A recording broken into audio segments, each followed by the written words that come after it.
Hi hello friends and families, welcome back. இந்த வீடியோவில் வந்து 2023 கிட்டத்தட்ட 200க்கும் மேற்பட்ட திரைப்படங்கள் வந்து ரிலீஸ் ஆயிருந்துச்சு. அதில் நமக்கு ஒரு 50 படங்கள் வந்து அந்த வருஷத்தில் வந்து நம்ம பார்த்துருக்கோம். தமிழ் படங்கள், ஓகேவா? நம்ம அதர் லாங்குவேஜ் படங்கள், டப்பிங் படங்கள் அதெல்லாம் வந்து கணக்கில் கிடையாது. தமிழ் படங்கள் நான் ஒரு 50 படங்கள் வந்து பார்த்துருக்கேன். இந்த 50 படத்தில் நான் வந்து என்ஜாய் பண்ணி ரசித்த வந்து ஒரு 15, 16 இந்த ரேஞ்சில் இருக்கிற படங்கள் தான் வந்து நான் உங்க கூட ஷேர் பண்ணிக்க போகிறேன். ப்ளஸ் அது மட்டும் இல்லாமல் பார்க்காத சில நல்ல படங்கள் நீங்கள் ஏதாவது பார்த்துருந்தீங்களா, இது நீங்கள் பார்க்கல, மிஸ் பண்ணிட்டீங்க, பாருங்கள், அந்த மாதிரி நீங்கள் ஏதாவது நல்ல படங்கள் பார்த்துருந்தா அதை வந்து மறக்காமல் கமெண்ட்ஸில் சொல்லிடுங்க. ஃபர்ஸ்ட் வந்து மாஸ் என்டர்டெய்னர், ஒரு என்ன சொல்றது, பயங்கர வந்து மாஸா பில்டப்போட செம்மையா ரொம்ப எதிர்பார்ப்போட வந்த சில படங்கள் வந்து நம்ம என்ஜாய் பண்ண படங்கள் அப்படின்னு பார்த்தோம்னா, பொங்கலுக்கு 2023 பொங்கலுக்கு ரிலீஸ் ஆன துணிவு அண்ட் வாரிசு. ஸோ இந்த 2 படங்களுமே வந்து கமர்ஷியலாக சக்ஸஸ் அண்ட் பார்க்கவும் வந்து என்டர்டெய்னிங்கான படம் தான். அதுக்கப்புறமா வந்து அந்த மாதிரி ஒரு கமர்ஷியல் ஃபேஸில் ரிலீஸ் ஆன படம் தான் ஜெயிலர். ஜெயிலருமே ஒரு குட் என்டர்டெய்னர் அப்படின்னு தான் சொல்லணும். அதே மாதிரி லியோ படம் ஆல்சோ. அதுக்கப்புறமா வந்து மாவீரன். இந்த வந்து 5 படங்கள் தான் வந்து எனக்கு வந்து கமர்ஷியலாக வந்து நான் வந்து என்ஜாய் பண்ணி பார்த்த படங்கள் லிஸ்ட்டு.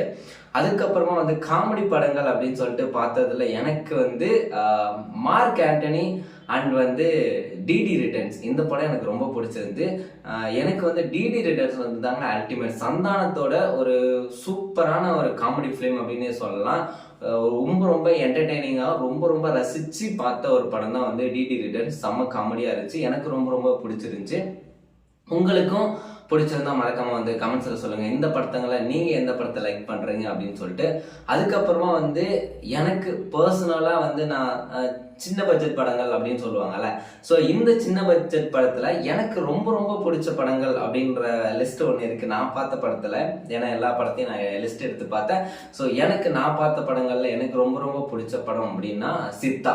எனக்கு ஃபேவரட் வந்து ரொம்ப சித்தா தான் ரொம்ப ஃபேவரட் அப்படின்னு தான் சொல்லலாம்.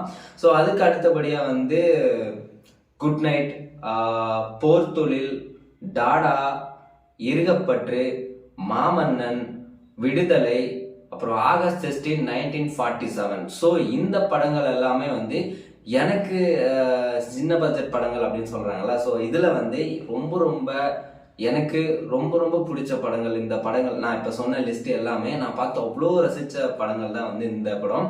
இந்த படத்தில் உங்களுக்கு எந்த படம் ரொம்ப பிடிச்சிருந்துச்சு, இந்த படத்தை தவிர நீங்கள் ஏதாவது படம் பார்த்துருந்தீங்க அப்படின்னா இந்த படம் பாருங்க ப்ரோ, நல்லா இருக்கும், இந்த படம் பாருங்க ரொம்ப சூப்பராக இருக்கும் அப்படின்னு சொன்னீங்கன்னா மறக்காம கமெண்ட்ஸில் சொல்லுங்கள். நான் கண்டிப்பாக வந்து நான் அந்த படத்தை வந்து கண்டிப்பாக பார்க்குறேன்.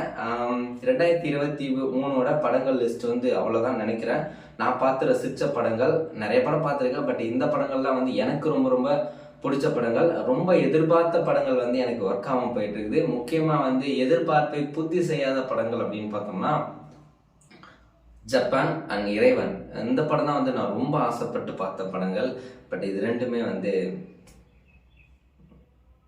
சாட்டிஸ்ஃபேக்ஷன் இல்லாமல் பண்ணிடுச்சு. சரி, ஓகே, பரவாயில்ல. ஸோ அதெல்லாம் போட்டுதான். இதுதான் வந்து எனக்கு பிடிச்ச படங்களோட லிஸ்ட்டு. இப்போ நான் சொன்ன படங்களில் ஒரு படம் மட்டும் நான் மிஸ் பண்ணிட்டேன். அயோத்தி படம் பார்த்தேன். அயோத்தி படமும் ரொம்ப நல்லா இருந்துச்சு.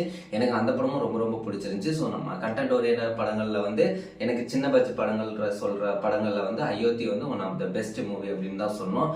இதை தவிர உங்களுக்கு வேற ஏதாவது படங்கள் சஜஸ்ட் பண்ணணும், நான் இந்த படம் பார்த்தா ரொம்ப என்ஜாயபுளாக இருந்துச்சு அப்படின்னா மறக்காம வந்து கமெண்ட்ஸாக சொல்லுங்க. இதை தவிர வந்து நல்லா இருக்கு அப்படின்னு வந்து சில படங்கள் சொல்லியிருக்காங்க. முக்கியமாக வந்து கிடா, அப்புறம் கூழாங்கல், ஸோ அதுக்கப்புறம் தண்டட்டி, இந்த மாதிரி படங்களெல்லாம் வந்து நல்லா இருக்கு அப்படின்னு சொல்லியிருக்காங்க. ஆனால் பட் நான் பார்க்குறேன். மேபி இந்த வருஷத்தில் பார்க்க டைம் கிடைச்சா கண்டிப்பாக பார்க்கலாம்.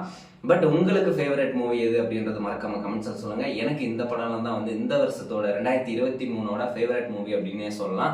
ஸோ அவ்வளோதான் கைஸ், இந்த வீடியோவில் அடுத்த ஒரு இன்ட்ரெஸ்டிங்கான வீடியோவில் பார்க்கலாம். Bye bye, see you.